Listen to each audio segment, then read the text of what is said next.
I'm Anthony Ackroyd. Welcome to Political Bent, your political satire solution. That's right, we now live in a world where products, services, ideas and policies have been replaced by solutions. There are financial solutions, electrical solutions, plumbing solutions, IT solutions and pet grooming solutions. There's even a chronic constipation solution. And of course, there are political solutions. Greens leader Bob Brown convinced Julia Gillard that the best solution to staying in power was to introduce a carbon tax, even though Gillard thought the best solution to winning an election was to rule one out. Gillard's solution for selling the carbon tax is saying that it will create jobs.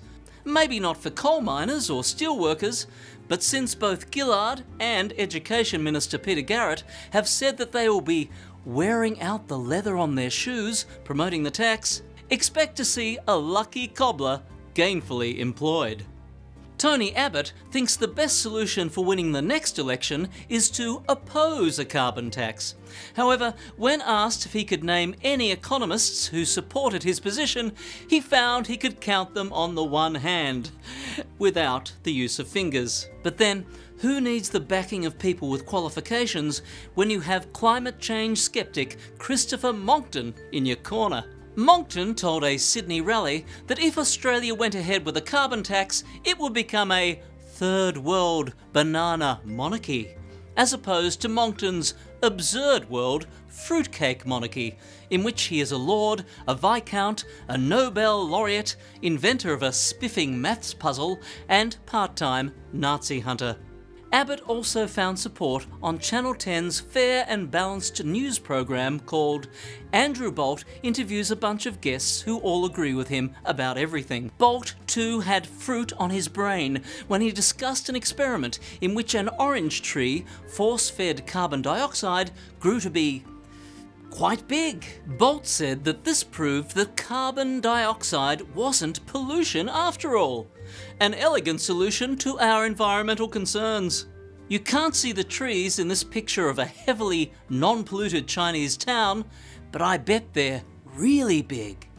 Meanwhile, in England, Prime Minister David Cameron is starting to doubt the wisdom of his election-winning solution, employing someone to be his official spokesperson who could also be a criminal. It seemed like a good idea to Cameron at the time because Andy Coulson's close ties with Rupert Murdoch's media empire helped him become PM.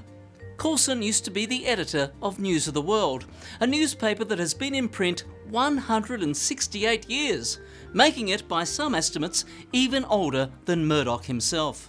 Inconveniently for Cameron, it turns out the hacks of News of the World weren't limited to the journalists, but also included illegal phone taps allegedly authorised by Coulson, who was arrested a few days ago. Rupert Murdoch was afraid the phone hacking scandal might affect his bid to buy a pay TV network, so his solution was to immediately close down News of the World, leaving hundreds of people without jobs. But in a tender, paternal moment, Murdoch said that in dealing with the scandal, his #1 priority was the welfare of another News of the World editor, Rebekah Brooks. So touching.